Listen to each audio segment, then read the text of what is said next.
Welcome, Minnie Driver, Emmy Rossum, Gerard Butler, and Patrick Wilson.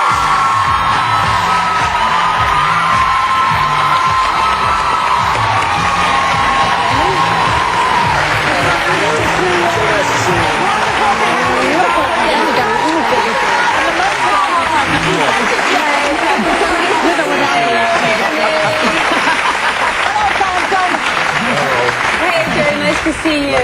No, you can sit. Okay, I'll just sit down. Yeah. Right here. Emmy, we loved this. It was such a beautiful, beautiful movie. I can't say enough about it.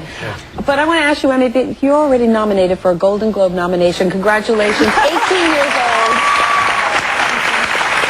Is it overwhelming to you, the whole thing? Yeah, absolutely. It's a big surprise and such an honor, and I can't tell you how happy I am for all of us because the film was nominated too, and I'm just honored so much. And the song that you sing at the end so beautifully, also nominated? Yes, indeed. Which is wonderful. Because Andrew Lloyd Webber needs so much help to be nominated. Well, you sang it beautifully. Thank you, thank you. I'm sorry, let me just tell you, everybody, just in case they don't know. This handsome man, when you actually see him, is the disfigured phantom with a mask on. Andrew Lee, this is Raul, who's in love with her. And Minnie with this Italian accent the diva. is the diva, the prima donna diva. But I mean, you know, you're the Cinderella story. 16 years old when they discovered you. Only 18 years old now. I mean, even though you had been in Mystic River, and you had a part in that, you know, and people had seen you in that. And you were just 7. We have a little bit of it. You were 7 when you did something with Placido. Can you imagine that? You were in the Metropolitan Opera at 7 years old with Placido Domingo. Look at that. Wow. But what was it like to audition for Andrew Lloyd Webber? You know, it was the funniest audition I've ever been to. I first had to pass this enormous acting screen test with Joel Schumacher, and then I got the chance to sing for Andrew in his living room. And I walked in, and there he was, you know, godfather of musical theater, sitting on the couch. And I had never met him before, and I walked in, and all he said to me was, "Shall we?" And it was so obscure to me because I kind of like thought it must be my cue to sing, so that's exactly what I did. What did you sing? What did you do? Do it. Just do it. No, you have to go see the movie. I saw it. It was wonderful. Do I it. sang "Think of Me" and "Wishing You Were Think Somehow." of me. Come on, one more. Think of me fondly. And Jerry, so many actors wanted to play the Phantom. That is such a sought-after role. And then you come along, relatively unknown. I understand even your mom didn't know you knew how to sing. Is that true? Yeah, she still doesn't know I can sing. Well, you can sing. No, because whenever I mentioned to people that I was doing the movie, I could see their brain process working. They'd say, "The Phantom, you're doing the Phantom. And, is it a musical?" And I'm like, "Yeah." And then he went, "Okay. And Can you sing?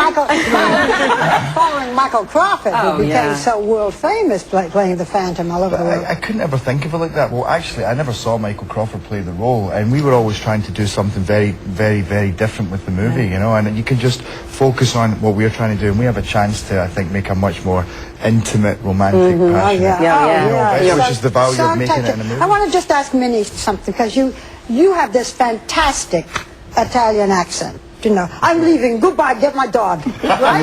That's very good. Yeah. Well, how did you get into that? Because you were really such a diva. Because there were so many. I spent a lot of time in Italy when I was a kid, and there were always women on there was this beautiful town called Ravello where we used to go in the Bay of Naples, and there was always a woman screaming at her husband on the corner.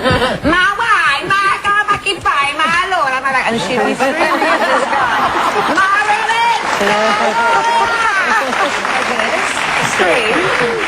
And so I always remembered her, and then, you know. You channeled her. I was channeling Naples. You say it sounds like joy in a bad day. But we have a little clip of it.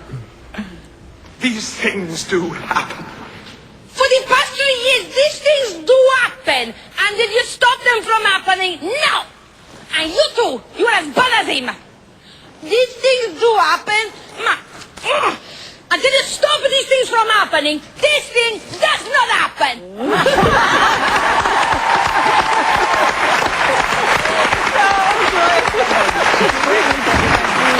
That woman in Naples would be so proud of you. She really would. And Patrick, you are, Raul, you are the heartthrob of the movie, and you do it so well. People loved you in Angels in America, but they may not know that you were, yeah, absolutely, you're free to applaud, but they may not know that you were on stage. You've been nominated for 2 Tonys for Oklahoma and The Full Monty, and you're, I guess, the only one who had seen the stage production of Phantom. Yeah, I saw it 10 years ago, actually. 10 and 12 years ago. I actually saw Robert Guillaume of Benson fame play the role in L.A., so a little bit different than Jerry. But I never really looked at it like an actor. It was just as a fan, and certainly then, you know, when you're a kid, it's just you're blown away by the magic of the theater and the waiting for the chandelier to fall, and it's sitting right over you if you're in the orchestra. So it was really a thrill just to finally get to play the role. I thought my days of playing Raul were gone, but obviously not. Oh, not at all. And I thought one of the things that's great about the movie is when you get so into it. Barbara and I were talking, because you're not familiar faces. You will be after this movie, but you're not to many people. You were those characters, and you played them so beautifully, and I didn't realize it was you. I thought it was the woman from Naples. I really did. Haunted music. We're back with the cast of Andrew Lloyd Webber, the Phantom of the Opera, Gerard Butler, whom you just saw as the Phantom, Emmy Ross in her first starring role at the ripe old age of 18, playing Christine, Patrick Wilson, who is the divine Raul, her love interest, and Minnie, who is the diva.